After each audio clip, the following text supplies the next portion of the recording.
Russie ñëw ci Ndakaaru war a nag ñëw ci Ndakaaru taxawaay waaye tamit dimbalanteeg jàppalante moom Dakar Times mel ni ku koy junj nee na la Russie est prête à assister le Sénégal moom Russie daal pare na ngir jàppale Sénégal Dakar Times xëyee ko ñun ci xët mu njëkk mi Libération moom la mu libéré tey nee na 12 CSC wala 12 SCI dans le viseur du parquet financier jëm ci lotissement BOA nouvelle révélation sur l'enquête en cours journal bi ñëw ceeg ñun ci xëtam bu njëkk ci wàllum coowal suuf ak joxoñ baaraamu tuuma gi la ñu cay xaar ak la génn ca l'enquête ba journal bi xëy na ko ñun Le Soleil la mu yéeg ak ñun tey ci jant bi nee na le flux de candidats ne faiblit pas en tout cas ñi nga xamante ne mooy ñiy daw ngir mën a bindu ji ca wàllum maanaam mën a dem bitim réew ca Espagne ci wàllu quota ga ñu jagleel ngir mën a liggéey foofule xam ngeen depuis démb maa ngi leen koy junju fi mu nekk nii nag ba léegi askan waa ngay dem wala yenn ci ay ndaw ñi bëgg a dem liggéey ji ca bitim réew ñu ngay daw di rang journal bi ñëw na ci ak ñun nee na au deuxième jour des dépôts pour la migration circulaire vers l'Espagne migration circulaire boobu di dépôts yi daal en tout cas mu ngay wéy rien que pour la journée du lundi plus de 10 000 dossiers ont été déposés dont 5 000 à Dakar 10 000 nañu ko déposé ci Sénégal wërngal këpp juróomi junni yi ci Ndakaaru la Le Soleil xëyee ko ñun ci xëtam mu njëkk Mamour mbaa da ngaa déposé Amadou Chérif Diouf secrétaire d'État au Sénégalais de l'extérieur nee na on s'attendait à un engouement mais pas de cette ampleur ñu ngi doon xaar nag mu bëri lool ay nit waaye ni mu mel ni moom bëri na trop waaw pas ni mu toll nii Le Soleil ñëw ceeg ñun ci xëtam bu njëkk ñu dem ci beneen xibaar ñëpp bëgg a tuggi réew mi quotidien nee na 24e édition forum du premier emploi ñaar fukk ak ñeenteelu édition forum premier emploi ak MEDES ñam ca fas yéene taxawee ak curseur geeg fam ko teg sur l'intelligence artificielle bokk na la ca lañ gën a tijji gët xool ko réew mi quotidien xëy ko ñun ci xëtam bu njëkk ñu dem ci l'évidence la mu évidence tey la mu mettre en évidence nee na 25 ans d'engagement citoyen exemplaire au service de la démocratie sénégalaise la société civile fière de son bilan société civile bi en tout cas ñu ngay tagg seen bopp ginnaaw bi ñu nekkee lu toll ci ñaar fukk ak juróomi at ci sunum réew ngir doxal ci mbiri réew mi l'évidence xëyee ko ñun ci xëtam bu njëkk lii quotidien la mu wax ci lii di keneen di Moustapha Diakhaté indomptable ginnaaw ba mu génnee ca fa ñu ko tegoon loxo terewul taxu koo noppi ba tey mu ngay wéy di yëkkati kàddoom di wax xalaatam lii quotidien xëyee ko ñun ci xëtam bu njëkk ñu dem ci l'info moom la mu informé nee na Yacine Fall fixe le nouveau cap jamono ji ak partenariat Sénégal Union européenne Sénégal ak Union européenne seenu lëkkaloo joxante loxo gi Yacine Fall jamono ji mu ngi cay seexi jéego yu mucc ayib yu yaatu yi lool l'info ñëw ceeg ñun ci xëtam bu njëkk en tout cas fa mu fixé gab bi wala fa mu fixé cap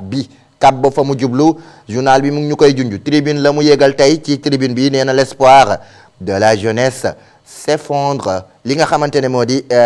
yaakaaru ndaw ñi dafa mel ni dafa màbb montagne bu yaakaaru ndaw ñi dafa mel ni dafa màbb maanaam yaakaar dafa yàkkeeku ci ñenni ndaw waaw ci yenni ndaw bu ñu sukkandikoo ci tribune bi ci ña nga xamante ne jamono ji daw nañu wuti ji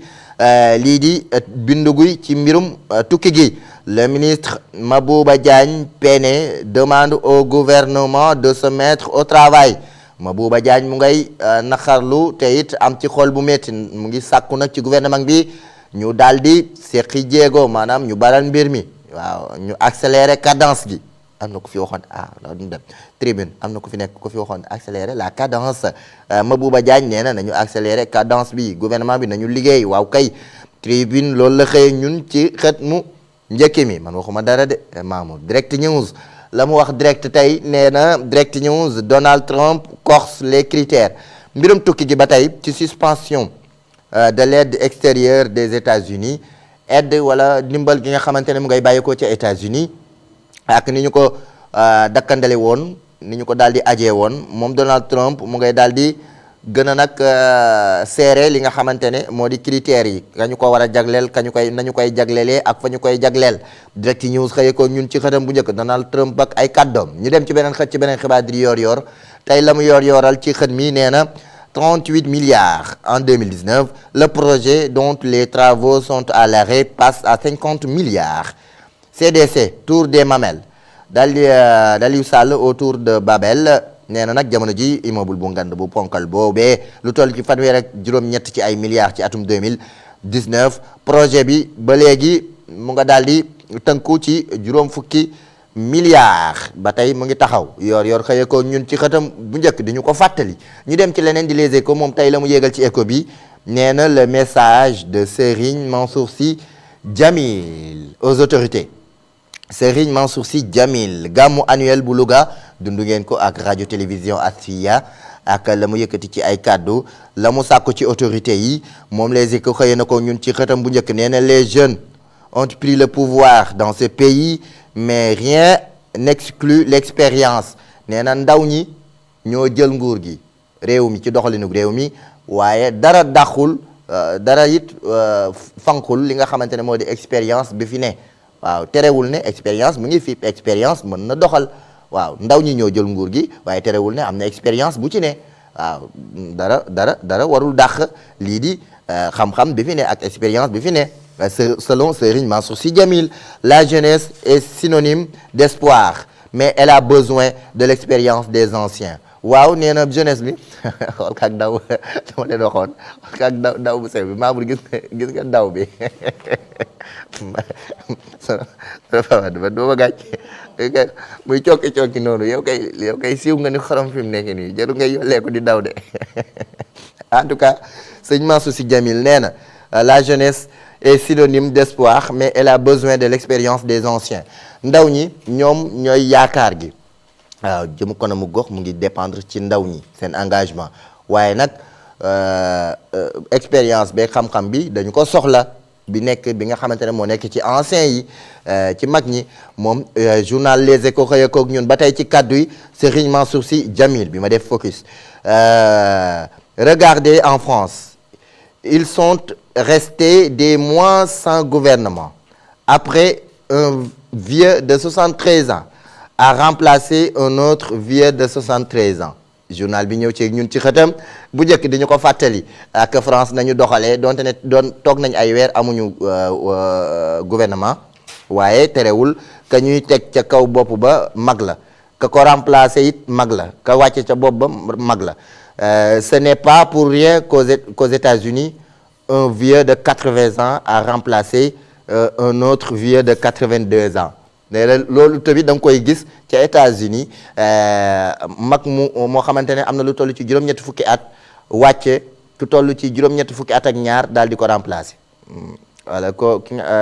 voilà mu ngi noonu Les Échos noonu la ko xëyeen ñun di ñu fàttali kàddu yi Serigne Mansour Sy Djamil ca gàmmu Louga boo bëggee xam am intégralité bi demal ci plateforme digitale yu radio télévision Asfiya je ne me tairai jamais waaw duma mës a téye sama kaddu duma mës a noppi loolu kaddu yi Moustapha Diakhaté la mi défier régime bi Les Échos loolu la xëy ñun laas la mu xëy ñun tey ci laas bi nee na 11 morts et 3 blessés graves dénombrés lu toll ci fukk ak benn ci ay nit daal dinañu ñàkk seen bakkan ci tali bi ci benn l'accident bu métti lool diggante benn bus ak benn minicar foofu la ca Bambey laas ñëw ci ñun ci xëtam bu njëkk dañu ko fàttali ci xët mi yal na yàlla yërëm leen te jégal leen ñi ci ñàkk seen bakkan ñi ci am gaañu yal na yàlla saafara leen masawu ci ñi ci ñàkkle waaw wala ñi ci am lu ñu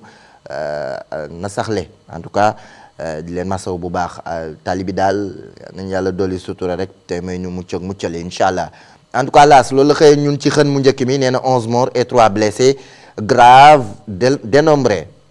ñu dem ci beneen xët ci beneen xibaar du Sud Quotidien accident mortel loolu la dëggal de la circulation sur l'autoroute Ila Touba mardi matin l'hécatombe continue ba tey tali bi ak la muy faat ci bakken ca autoroute Ila Touba ci accident boo xamante ne métti na lool ci talaata ji maanaam démb ci suba gi la nag fukk ak benn ci ay nit ñàkk seen bakken bilan bi juróom-ñeent am ci ay blessé yu grave ci accident boobu nga xamante ne am na lu tollook ña doon dem Touba wala doon jóge Touba ci Kazu Rajab bi demoon nañ ca màggalu Kazu Rajab ba ñuy oññeeku ci la daal di accident boobu daal di am yàlla na yàlla yërëm leen te jéggal leen ñi ci ñàkk seen bakkan. Sud Quotidien xëyee ko ñun di ñu ko junju ci xët mu njëkk mi. Walf Quotidien moom leneen la ñëw ak ñun ci xët mi nee na l'état persiste et signe en tout cas migration circulaire ba léegi état bi mu ngay daal di dëggal tey taxaw. Abbas Fall nee na moom mi nga xamante ne moom la ñu dénk wàllum taxawaay nee na Abbas Fall ministre du travail même si on nous propose 1000 emplois nous l'accepterons. ba tey état bi ak ci nu mu joftee ngir xëyum ndaw ñi nee na même bu ñu proposé 1000 emplois dañ koy accepter ñi war a dem dinañu fekk def sélection bi jël ñi nga xamante ne ñoo bëgg a dem ñu yóbbu leen ah. Walf Quotidien waaw lépp ngir xëy mi gën a mucc ayib ci sunum réew 1000 emplois noonu la ko junjee. Walf Quotidien xëyee ko ñun ci xëtam bu njëkk migration circulaire gi éducation sur 2000 postes à pourvoir le gouvernement reçoit déjà 127 871 demandes. ba tey ci wàllum xëy mi ak ci wàllu njàng ak njàngale mi journal bi Walf Quotidien xëyee na ko ñun nee na soxna Fawade da ngeen yaakaar ne man maa ko sonal mais lépp moom la de da ngeen gis nii yëpp moom la xoolal maa ngi nekk sama lancé mi moom may dagg ay bigam dara baaxu ci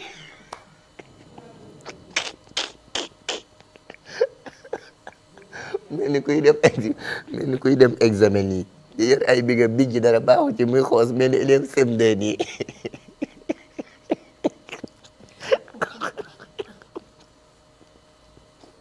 yow yaa ma siiwal waaye il faut ma siiwal la maamu yow kër daw la waaw doxala ñaari big xaw ma ñetti big la yar xaw ma li may wax ndax li mu jël feuille yi di rëdd rek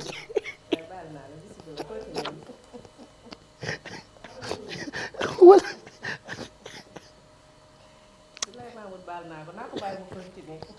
big yi kat tey xaw ma lu ñu xëyee big boo xëcc mu bañ nga la maa ngi yàq sa revue de presse bi continuer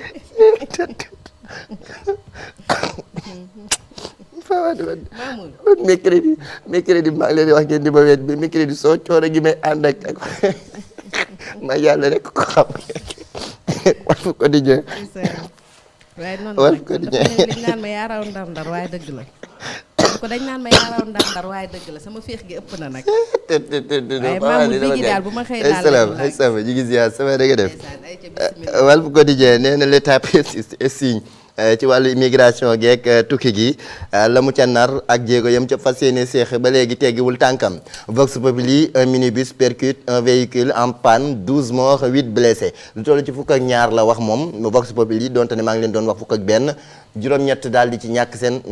daal di ci am gaañu fukk ak ñaar ñoo ci ñàkk seen bakkan journal bi ñëw ci ñun ci xëtam bu njëkk ñu dem ci beneen xët ci beneen xibaar di Le Quotidien. Moustapha Diakhaté ressort les crocs jamono jooju Moustapha Diakhaté ginnaaw ba mu génnee ba tey yëkkatiwaat na ay kàddoom ngir mën a fesal ay xam-xamam wala sax gis-gisam ci doxalinu réew mi Le Quotidien xëyee ko ñun ci xëtam bu njëkk ñu daal di ko tegee ak wàllum tàggat yaram. Record nee na Sima Tuez Mbappé Inter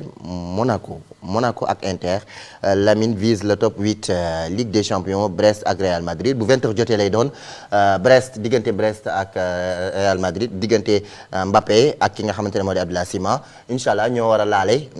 ci bu 20h jotee incha allah Record loolu la xëyandoog ñun dañu ko fàttali ci xëtam bu njëkk Jaraaf Casa le classico cet après-midi tey lay doon ca Ligue 1 11e journée en retard loolu moo gën a fees ci boppu yéenekaay yi loolu moo ci gën a fees